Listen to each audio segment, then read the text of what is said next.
New Thought Media Network. We are a global broadcast network of positive music, media, and entertainment, inspiring humanity's evolution along the journey of enlightenment and creating a world of love, peace, empowerment, and prosperity for all. New Thought Media Network. Positively inspiring.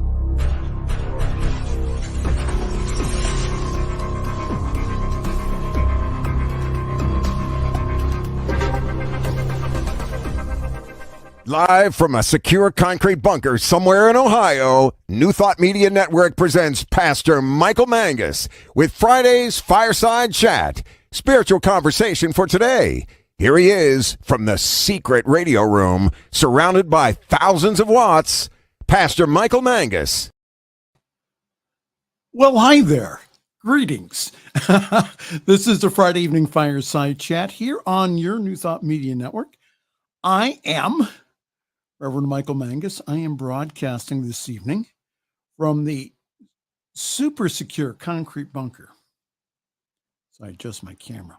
Somewhere in Akron, Ohio. That's so top secret. Only one person, that is Diego Reyes, knows where I'm located. Everyone else has no idea where the super secret secure concrete bunker is located, and we're going to keep it that way. Well, yeah, we're getting on a little late this evening. Where's my big hammer that I had to use? It was, sometimes stuff happens, Yeah. And that's all I'm allowed to say on here. Well, for those of you who would like to interact with us this evening, please go ahead and do so by putting a comment in the chat. And for those of you who are shy, and I know a few of you are out there, all right, go ahead and write me during the week, pastormichaelmangus@gmail.com. I read them after the show during the week. And again, thank you so very much for writing in. We really appreciate that. The purpose of our show here is to talk about contemporary issues from a New Thought perspective. And I know that some of the things that I say are controversial. And again, take what you like and leave the rest, as they say in the 12-step program. This is all about thinking. Not just with this, but with this, thinking about what is going on in the world.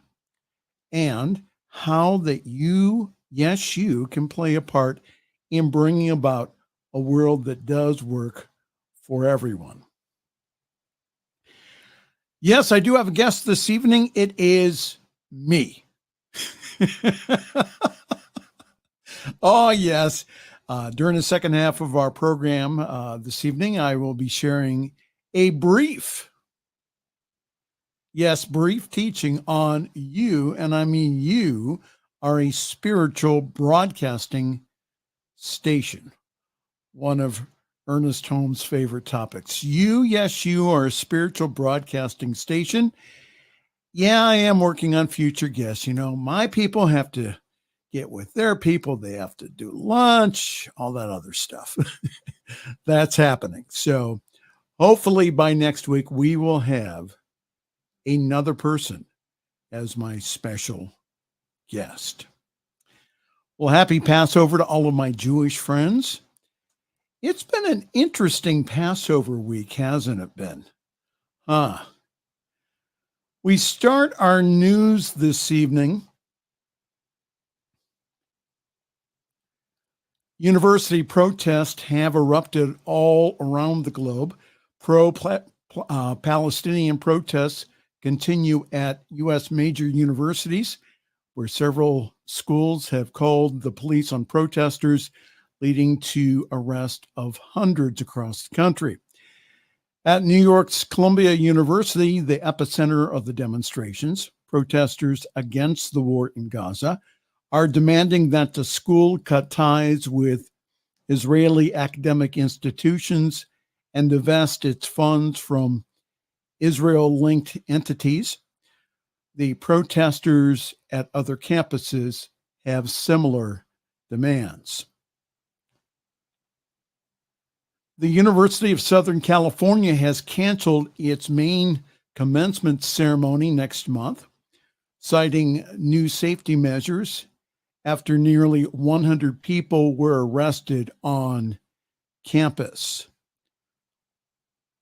Even in my home state of Ohio, a total of 36 demonstrators at Ohio State University in Columbus were arrested on Thursday night after refusing dispersal orders, according to a preliminary report from the university. I found the next story from the Religion News Network pretty interesting, and I thought that we would bring it up for discussion this evening. At the Seder in the streets, protesters in Brooklyn denounced U.S. support to Israel. On Tuesday, April the 23rd, the second night of the week-long Passover holiday, thousands of New Yorkers filled Grand Army Plaza in Brooklyn for a mass Seder dinner organized by Jewish Voice for Peace, If Not Now, and also the Jewish for Radical and Economic Justice. The sit-down protest, called Seder in the Streets, came as the U.S. Senate was prepared to pass a $95.3 billion aid package for Ukraine, Israel, and Taiwan after the House passed a series of parallel aid bills on Saturday. By the end of the evening, more than 200 people were arrested. At the Seder in the streets, rabbis and activists took turns on a stage for more than 3 hours, each talking about the special meaning of Passover amid the Israel-Hamas war. Syrian Rabbi Esther Azar took the stage to perform a traditional Syrian Passover rite. As she proceeded to accomplish the fourth step of the Syrian Seder, the breaking of the middle matzah bread, Azar explained to the audience that her bread had already been broken in pieces to echo the rubble of Gaza and the brokenness of war victims.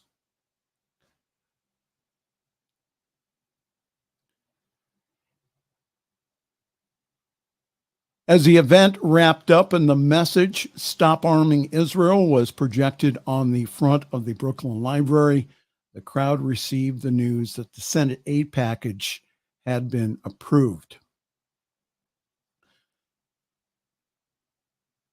Eva Borgwartz, a national spokesperson for If Not Now, who attended the rally, charged political figures like Chuck Schumer with hypocrisy, pointing out that they have criticized the Israeli government's tactics in the current war, but still have voted for the aid bill. The senator, said Ava, the senator a couple of weeks ago had some extremely harsh words for the Netanyahu government and said that Netanyahu was unfit to rule. And yet yesterday, he pushed the Senate to send billions of dollars of weapons funding directly to the Netanyahu government.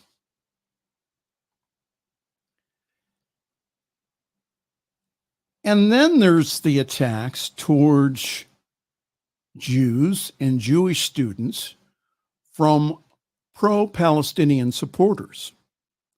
You know, protests are one thing, but harassing and threatening others has got to come to an end.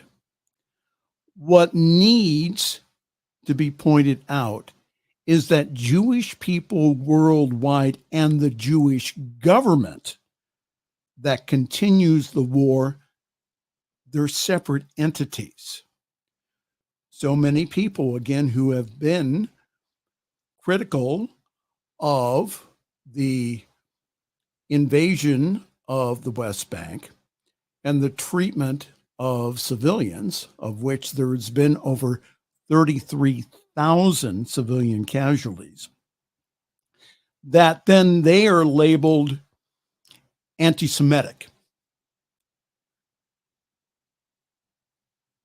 Well, that's not true. Again, the Jewish people and the Israeli government, they're two separate entities. Yes, the attack last year on the Jewish Music Festival and the settlement was horrific. And the Palestinian people continue to suffer because of the Hamas terrorist group and their guerrilla tactics. That includes hiding among the civilian population. My prayers and support goes for the Palestinian and also the Jewish people. And I urge the Israeli government to go back to the peace table and end this conflict now. How many more innocent people have to die? War is hell. So know with me peace in the Mideast and that workable solutions are found. This is the 21st century. Haven't we learned our lesson yet? Yes, still in the news. Here he is, Donald Trump. The Supreme Court appears ready to reject former President Donald Trump's claim that he should receive immunity for alleged crimes that he committed during his presidency to reverse the 2020 election results. The High Court has also signaled during oral arguments on Thursday that his trial could be delayed until after the November election. Now, this creates the possibility that Trump could be reelected before a trial and make the blockbuster election subversion case go away. The arguments came as Trump is facing a trial in New York City for the hush money criminal case that involves porn star Stormy Daniels. The court will resume today after prosecutors on Thursday wrapped up their testimony with former American Media Incorporated chairman David Pecker, who described in detail how he worked with Trump and his allies to buy up damaging stories about Trump throughout the 2016 campaign.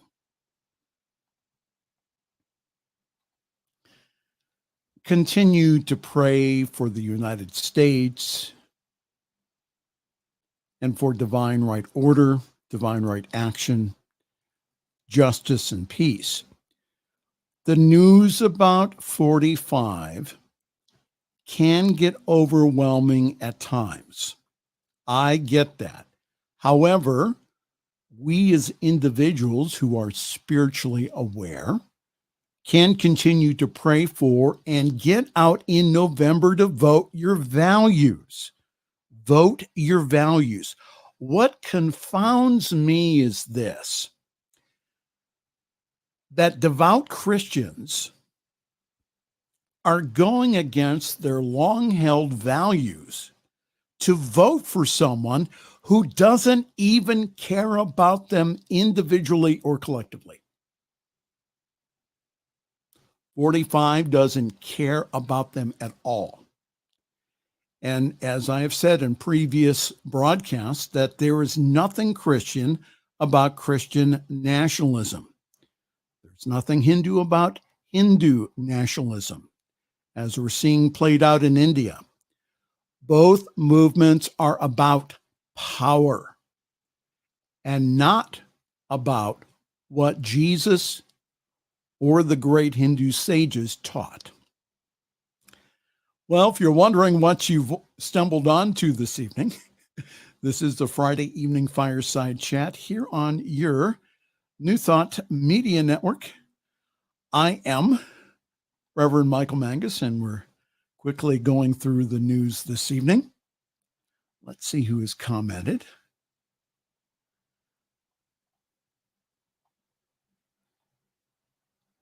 divine order and peace and right action and praying for peace. Well, thank you, Diana Mangus,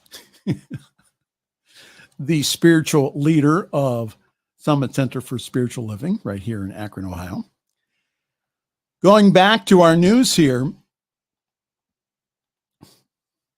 you probably have heard the news that TikTok's Chinese parent company, ByteDance, said on Thursday that it has no plans to sell the social media platform.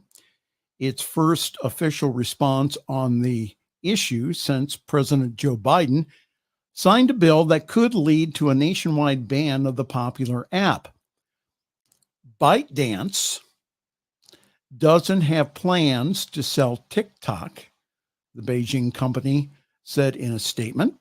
The lawmakers have warned that TikTok is a national security threat and that the legislation signed by Biden this week forces the company to find a new owner within months or to be banned from the U.S. entirely. Complicating matters that there is no consensus on a favorite bidder, even though that if the company was to consider a sale, that really at this time they have no buyer. Experts say that the prospect of a TikTok sale could lead to a feeding frenzy, driving and drawing out everyone from tech companies to retailers and private equity firms. Now, okay, personally, I like TikTok. It amuses me. Now, I don't like the idea maybe that the Chinese government is gathering information about us here in the U.S. So hopefully that the parties will come to an agreement so that I still can have my funny videos on TikTok. Finally, in our news this evening, this is a story that I have been following for the past week with some amusement. The Stronger Men's Conference made headlines after Pastor Mark Driscoll was kicked off the stage, but the church's women's conference may actually undermine evangelical stereotypes. This is from the Religion News Network. It says that the Legion of Dudes, that's what the copy says, who crowded into the Great Southern Bank Arena in Springfield, Missouri for the recent Stronger's Men's Conference, sponsored by a Pentecostal megachurch, were treated to a monster truck, a boxing match, pyrotechnics, and a standoff between a pair of celebrity pastors. Now, women who attend the James River Church's Women's Annual Conference later this year, by contrast, will get what looks like a Holy Spirit Barbie party. The promo for the men's conference begins with images of a roaring motorcycle, a wrestling match, and a shouting preacher pacing across the stage like a lion, urging men to get ready to fight. Now, the promo, though, for the women's video begins with the image of a pink record player, followed by the voice of the late televangelist, Catherine Kuhlman, who's probably rolling in her grave right now. Miss Kuhlman always was a proponent for women's empowerment, especially being on the stage and behind the pulpit.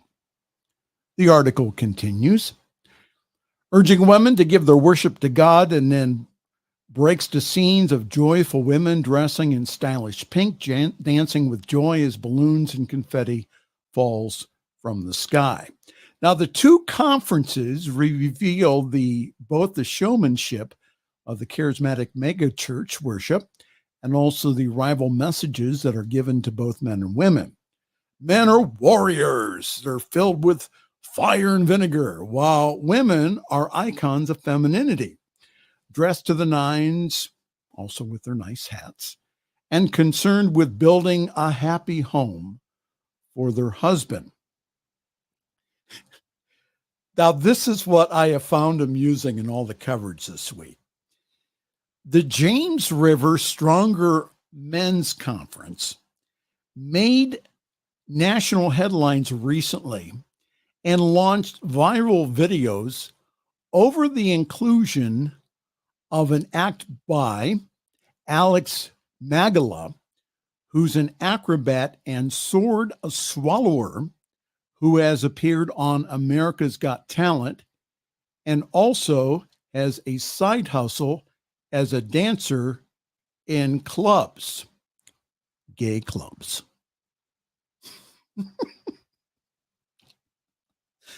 I can't make this stuff up. After Magala's performance at the conference, so Mark Driscoll, who is famous for his attitude, his masculine attitude, and against any type of homosexuality, Pastor Mark Driscoll, the former pastor of Seattle's Mars Hill Church, who has reinvented himself as a Pentecostal preacher in Arizona, denounced Magala from the stage, saying that his performance was a homoerotic and also a sign of pagan worship and of a Jezebel spirit. Jezebel is the name of a biblical queen and the enemy of the prophet Elijah, whose name is often invoked to denounce someone as a temptress. So in response, James River pastor John Lindell kicked Driscoll off the stage. Lindell said, "You're done."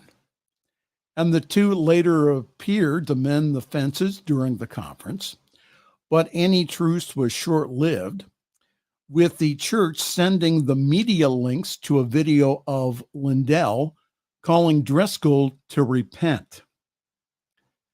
As of Wednesday, the 24th, the link is no longer public, but the clips of the call to repent are still posted on YouTube.com. The spokesperson for the church did not respond to repeated requests for comment. The dust-up between Lindell and Driscoll had all the earmarks of a pro wrestling style feud, leading to speculation that it had been staged. An accusation fueled by Driscoll promoting his book, New Days, Old Demons, which warns that an evil Jezebel spirit is destroying America after the conference.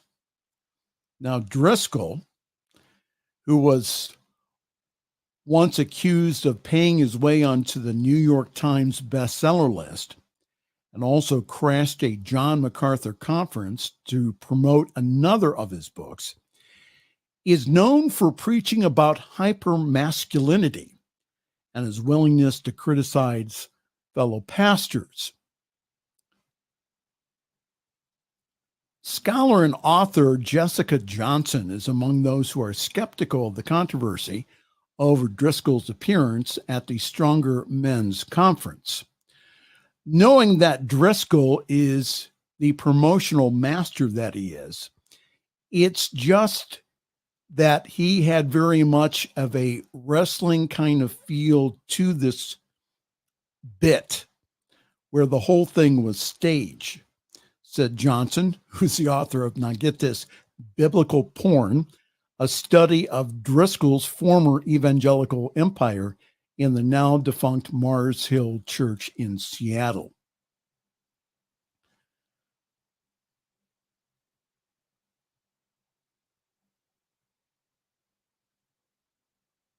Now, the whole idea is this. So the Strong Man's Conference, or the Strong Men's Conference, again, has this masculine feel. Now listen to this about the women's conference that's going to be held, I think, at the same arena coming this fall. So evangelical author and Bible teacher Hannah Anderson sees something more than in the James River Design for Life Women's Conference and meets the eye. The video for the conference, much like the recent Barbie summer blockbuster movie that satirized gender roles, may be about empowering women, not limiting them, she argues. So Anderson points out that James River Church, which hosts both conferences, is an Assemblies of God congregation with a female co-pastor and has featured women preachers in the past, unlike other evangelical churches like those of the Southern Baptist Convention, which bans women pastors.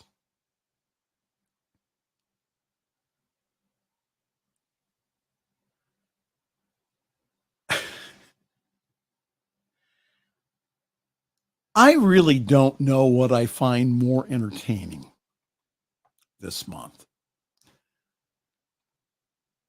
Was it WrestleMania 40 at the beginning of the month by the WWE, or the Strong Men's Conference in Springfield, Missouri, where the lead pastor goes ahead and books a sword-swallowing male pole dancer who has appeared at gay clubs and events. And then they invite on Mark Driscoll. Now, I think it brings up a broader question here. What are men's and women's roles in religious communities? Do these portrayed roles continue the stereotypic and, may I say, toxic roles about the sexes?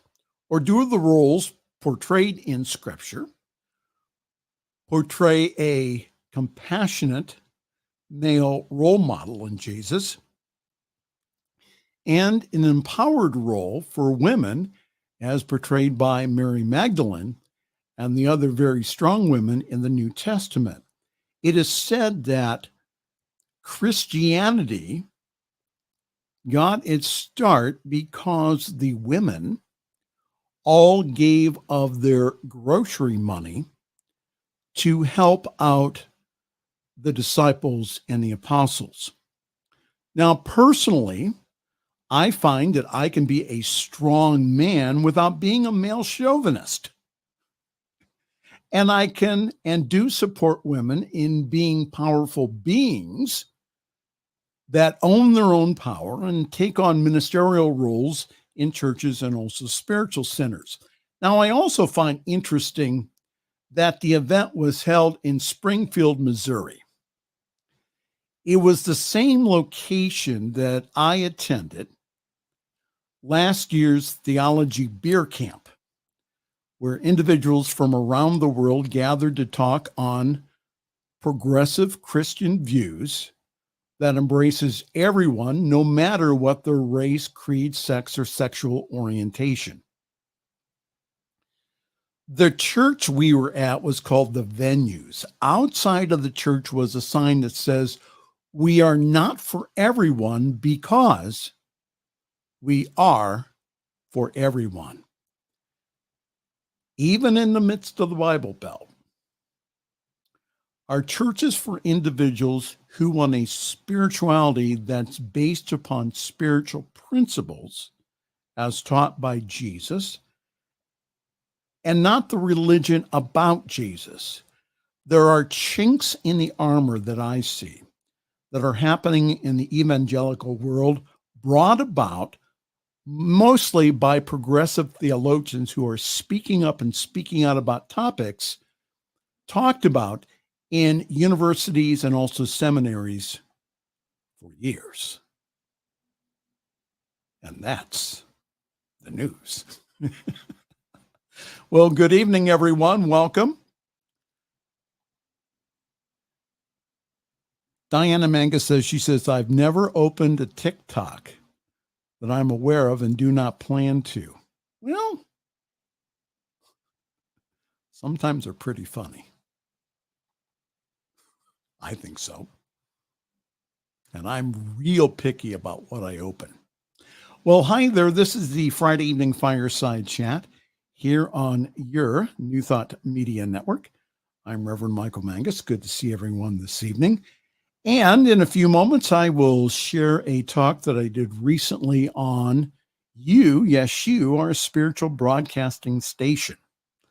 And that's in a few moments. But first, the announcements. And yours truly has parked himself at Summit CSL. For more information, go to summitcsl.org there, and only there you will find information about our wonderful Sunday gathering online at 10:30 Eastern, 7:30 Pacific time. So please grab your coffee, your tea, your espresso, whatever wakes you up in the morning, and please join us. I really do believe that we have one of the best services that I have seen in New Thought, because we balance what I call the 3 M's. That's music, meditation, and message. And this Sunday, we will have speaking our music director, the Reverend John Miller, with a great message, like always. Go to www.summitcsl.org for more information on how to join our Zoom call, and our services are also simulcast on the Summit Spiritual Center of Akron Facebook page, and our Facebook page also has past broadcast of the Fireside Chat and yours truly when he is praying on the New Thought Media Network. All right. So we're going to go take a quick break, and then we'll be right back. Again, this is the Friday evening Fireside Chat here on your, and I mean your, New Thought Media Network.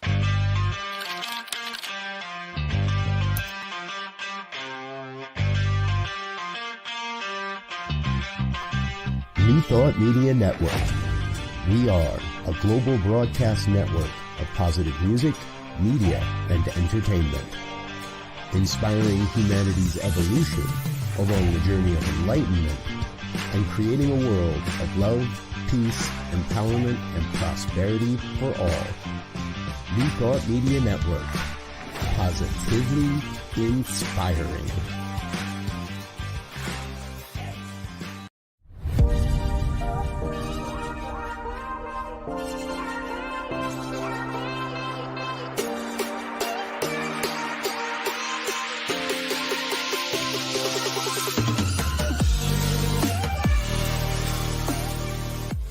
Please help us say thank you to our organizational sponsors, including the Hefferland Foundation, Affiliated New Thought Network, International New Thought Alliance, Science of Mind Archives and Library Foundation, Center for Spiritual Living Denver, Center for Spiritual Living Midtown, New Thought Philadelphia, Planned Happiness Institute, Summit Center for Spiritual Living, One Heart Retreats, Center for Spiritual Living on the Lake, Unity Kitchener, Unity Spiritual Center, Ottawa, Om Center for Spiritual Living, Satya Center, Begin Within Ministries, Center for Spiritual Living North Jersey, Unity of Savannah, and the Center for Spiritual Living Seattle,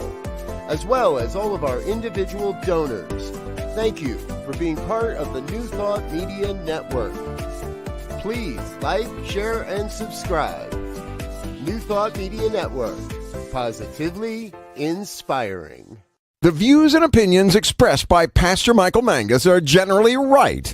However, they are his own and do not reflect the views and opinions of New Thought Media Network, Centers for Spiritual Living, or any other person living or dead. As they say in the 12-Step Recovery Program, take what you like and leave the rest. Here again is Pastor Michael.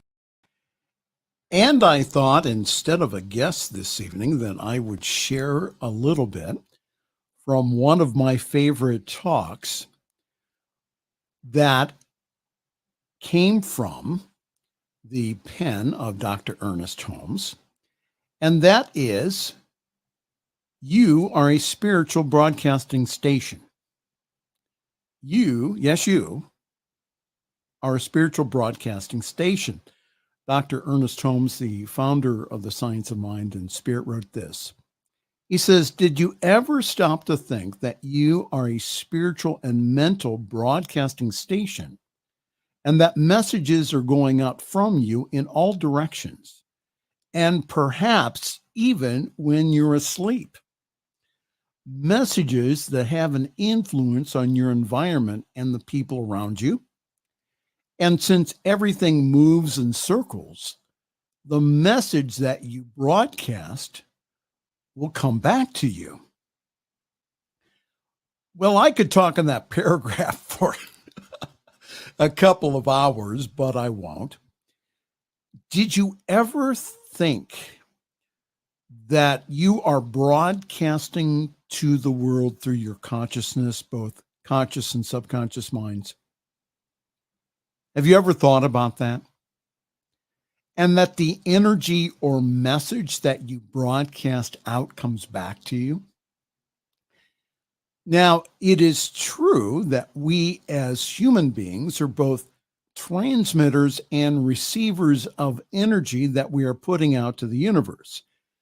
From the ham or amateur radio world, of which yours truly is a member of, with an extra class FCC license, the combo of both a transmitter and a receiver is called a transceiver.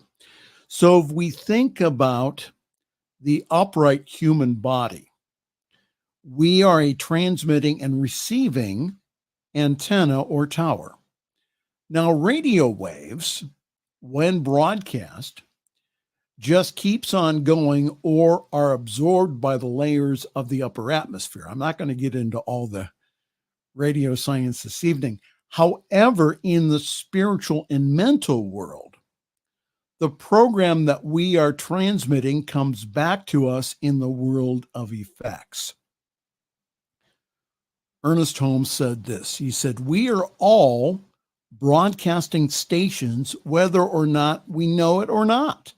Our thoughts, feelings, and emotions. Can we get that? Our thoughts, feelings, and emotions, our faiths and our fears tend to make an imprint on our environment. We are also receiving sets, but it does not follow that we must tune into every program that's being broadcast. Do we understand that? When we want to listen to a certain program, we tune our radios to its wavelength. So the program already is within either in the room, but it does not affect our instrument unless we tune into it. So if I had my shortwave radio here in front, I would tune around the dial and show you the different stations that are there. It is only when we tune to the station desired that it comes clear in our receiver. And I and you can choose that station. I'll let Dr. Holmes continue again, the whole idea of radio and even television. My goodness, you have voice and picture.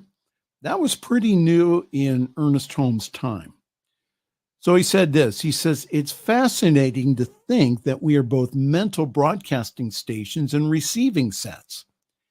And it will be ever more wonderful when we learn to broadcast only the kind of messages that we wish to have to return. So let's understand this tonight, that the sum total of our thoughts and feelings or consciousness is acted upon by the creative medium, or that thing that we call the law. Again, I've talked about the whole idea of God being love, yet God being law. And how about putting it into the language of quantum physics, 0-point field? Understand this. You are always broadcasting to the world, either consciously or subconsciously. So what we learn here in the science of mind and spirit is to become conscious creators of the world that we want or wish to see, instead of what we have experienced in the past. Again, Ernest Holmes wrote this. He says, it's the same with everything in life. A person whose thought is filled with fear of failure tunes into and picks up a vibration of failure wherever he contacts them. And to his own negative thought, there is added a great mass of negative thought, until finally it seems that the only thing that he can think about or she can think about is failure. In a way, both his will and his imagination becomes hypnotized because he is tuning in to so much negation. Again, Holmes goes on, he says, when a person's mind is upset, disturbed, and unhappy, all he mentally hears is discord, because his inner ear is listening to continuous turmoil. So I ask you the question, how do you see the world? Do you see the world through rose-colored glasses or a slightly tinted pear that notices good in the world? Or do you see everything around you in dark glasses? It's all in how we see the world. That will affect how we view the world. Do we think things are getting better, or are they going to hell in a handbasket? It's all in how we think about the world around us. Ernest Holmes continues, he said, conversely, a person whose thought is filled with the ideas of success, who has faith and confidence in himself and what he is doing, will tune in to the successful thoughts around him, the thoughts of faith and optimism and happy expectancy. And it says we should decide, you and I, should decide to think on the affirmative side of life, or accentuate the positive and eliminate the negative. In doing so, what happens is we make up our minds that we are not going to receive the criticism or the negative state or the animosity of anyone. And again, we must make up our minds that we are going to live on the positive side of life. And what people may say or think about you is really none of your business. We make a conscious choice that we will live in heaven and not in hell. And again, that is our choice. So please don't dwell on or read things that continually make you bad. The reason I point out the news is because it's the tendency of people in this teaching, in New Thought and other positive spiritual teachings, to ignore the news completely. And I'm not saying do that. I'm saying let's look at the news as our prayer list. Let's look at the news as a way of praying for the world, a way that we can be the light in the seemingly dark world that we find ourselves in right now. So watching CNN all day long will give you a distorted view of the world. Just don't watch the news before bedtime. You don't want your subconscious to be dwelling on the negative all night long. Again, the news is based upon, especially the broadcast news, is based upon selling advertising. That's the basis for the broadcast news. So, again, I'm not saying not watch the news. I'm just saying don't watch it before bedtime. So if you don't like your life, change the program inside to what you want to broadcast to the world. But Michael, you may ask, how can I tell what I'm putting into the creative field or the law? Now, here's the secret here. It is by what you are feeling that you can tell. I'm not telling you that you do not have permission to feel bad, because sometimes that's helpful. I'm just sharing with you not to dwell in the swamp of negative feelings. The reason to experience our feelings is so that we can get out of them, so that we don't put a Band-Aid of spirituality over our hurts. Because again, what's buried alive will continue to live. There's other things that you can focus on besides the condition. So Paul wrote in his letter to Philippi, to the Philippians, he said, "Finally, brethren, whatsoever things are true, whatsoever things are noble, whatever things are just, whatever things are pure, whatever things are lovely, whatever things are of good report, if there's any virtue, and if there's anything praiseworthy, meditate on these things." Holmes said this. He said, "Let us find a new wavelength for our mental instruments. And as surely as we do this, then we shall begin to broadcast on this wavelength. We shall discover that we are not only helping ourselves, but we are helping everyone around us. Let us tune our mental instruments to success and happiness, to the idea of physical wholeness, and above everything else, to the comforting thought that there is love in the universe, by which its very presence dissolves all hate. There is a faith that neutralizes all fear, and there's a confidence that brushes aside every doubt." So God never deserts us. And we shall never have to convince God to be good. All we need to do is this, to reverse our whole mental and spiritual outlook on life. And then the miracle will take place, because what goes out must return. Now, this is simple, but sometimes not very easy. However, as you shift your focus here, by using what we teach here on this network, things will become easier for you because you have shifted the inner focus. Seeing is not believing. Reverse that. It's believing first. Then you will see a better outcome.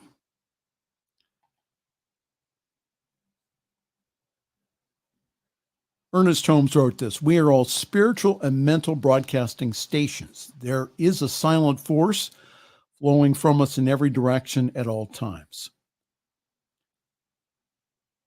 How necessary it is that we assume the role of the announcer and the broadcaster, and I would also say the engineer too. How necessary that we write our own programs and deliver it ourselves. When a person speaks into a microphone, in a broadcast station, his words or their words are also carried to the far corners of the earth where they are reproduced. But the force that carries them is mechanical. I'm going to correct Dr. Holmes. It's really electromagnetic. But he's not a radio engineer. It is a law, a vibration, and a law which actually reproduces the words that he speaks, the intonations, the inflections. And now, along with this word, which is broadcast, goes a picture, an image of his personality. This is what we see in television, as though he were suddenly present everywhere. And the picture looks like him or her because it's their image, their likeness that created it. And so it is with the reaction of the law of good from a power that's greater than we are. It always tends to bring back to us exactly what goes out. But we are always the broadcasters, and we can always change the pictures if we will. So my question tonight is this: what are you broadcasting out into the world? You can tell by what you are experiencing right now. So what if your experiences are not what you wish them to be? Do what the radio programmers do with a station that's getting low ratings. They dump the programming and they get new programming. That is what I'm suggesting today, is that we start radiating out what we want instead of what we don't want. And then we start vibrating at the frequency of what we want. And that's what brings about manifestation in our lives, or positive manifestation in our lives. How about that?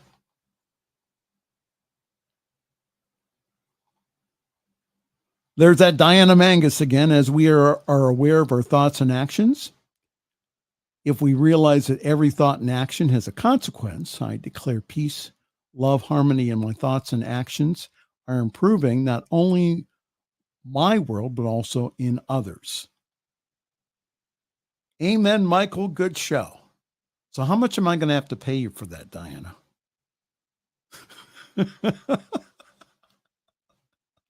There I am being sarcastic again. All right. Well, that's all I have this evening. Again, thank you so very much. Next week, we will have a guest. So on behalf of all of us here at the New Thought Media Network, I am Reverend Michael Mangus. I'm going to wish you a very pleasant good night. Now hold it here. We have a news bulletin here. I'm going to have to pay her millions. Millions of dollars. So on behalf of all of us here at the New Thought Media Network, I am Reverend Michael Mangus. I'm going to wish you a very pleasant good night and also a wonderful week. Thanks for joining us this evening for Friday's Fireside Chat with Pastor Michael Mangus. Join us again next week at 8 Eastern, 6 Mountain for more spiritual conversations for today. For more information and replays of past shows, please visit the New Thought Radio and Media Network's Facebook page. Until next week, may God bless you richly and abundantly.